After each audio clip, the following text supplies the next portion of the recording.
Hi guys, so I have said on numerous occasions how senior Brexiteers never truly cared about the Union, they never truly cared about Northern Ireland, and they never truly cared about the consequences Brexit would have, not just on people in Great Britain, but also on peace in Northern Ireland. Now, a perfect example of this is Andrea Jenkyns when she was interviewed back in 2019, and she's going to talk about Northern Ireland and Brexit. But before we get to that, I just want to give you a bit of background on Andrea Jenkyns. So according to her Wikipedia page, it says here she's a British politician serving as Deputy Chairwoman of the European Research Group, the ERG. Now, of course, the ERG is a hard right section or group of politicians within the Conservative Party that have long campaigned for Brexit. She's also an advocate for the Eurosceptic organisation Leave Means Leave, which is no longer around, but it was an organisation that described itself as a campaign for a clean Brexit. It was supported by the likes of Richard Tice and Nigel Farage as well.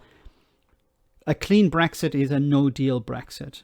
So businesses are suffering at the moment trying to export into the EU. At the moment, there are no non-tariff barriers.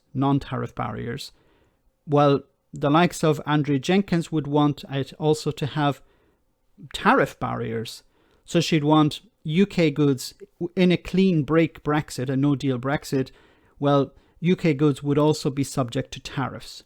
So these are the types of people we're dealing with. So let's hear what she had to say back in 2019 about Northern Ireland. The DUP, the ERG, which is an organisation that you are affiliated with, or a member of, I should say, and the DUP, very close bedfellows. They've been thrown under a bus now, hopefully not one made by Boris, but they have, haven't they? Do you feel any guilt about that? I get on very well with the DUP, but I'm listening to my constituents at the moment. They are sick of being held hostage by Remainers in Parliament. They want us to get on and deliver. So I'm standing up for my constituents. That's my question, though. How do you feel about the DUP being cast aside, which is basically what they've happened to them by putting the border down the Irish Sea? We've also got to look at the opportunities. You're a unionist as well. Of course I'm a unionist. We've got to look at the opportunities of the DUP. You know, they'll be part of the Customs Union, but also be part of our own UK Customs Union, so they've got the best of both worlds. But they don't think so. That's why they voted against. No, I understand that's why they voted against, and my constituency is miles away from Northern Ireland. So my constituency is miles away from Northern Ireland. There we have it. Northern Ireland is not my problem. I'm a Brexiteer.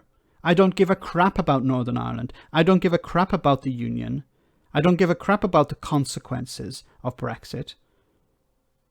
Let her finish. So, you know, I don't blame them fighting for what they believe in, but I'm fighting for my constituents. They want Brexit done. And my constituents want Brexit done.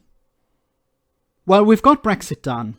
And we see the consequences also for your constituents. Your constituents are suffering the consequences of Brexit. But even worse than that, there is the likelihood of a return to violence in Northern Ireland on a massive scale. Because what's happening at the moment in Northern Ireland is that the loyalist paramilitaries are attempting to bring on board Republican paramilitaries because they're attacking the peace line in Belfast, a wall that was built to separate the two communities. And over the last number of nights, there have been bricks, bottles, and other types of missiles thrown across the peace line in order to provoke the ones on the other side. Now, all of this is a consequence of Brexit. This was not happening more than 3 months ago. This was not an issue when the UK was still part of the single market and the customs union. But for Andrea Jenkyns, that's miles away. That problem is not in my constituency, so I don't give a crap about it. She claimed to be a unionist. I think for her, unionist just is a slogan. You know, the union part of the Conservative Party, the Conservative and Unionist Party. But in reality, she doesn't give a crap about the union. She doesn't give a crap about Northern Ireland. And of course, she doesn't give a crap about the peace process. All she cared about was getting Brexit done. Let me know in the comment section, guys, what you think. As always, your comments are greatly appreciated. Thanks a lot. I want to say a big thank you to all of my patrons. You ensure that this channel continues to exist. I'm eternally grateful for all of your support. If you join Patreon, you will receive instant access to our Discord server, where we have both audio and video chats. You can chat with me and other patrons, where we discuss important and non-important issues. Becoming a patron per month costs about the same as a large coffee, so why not check it out?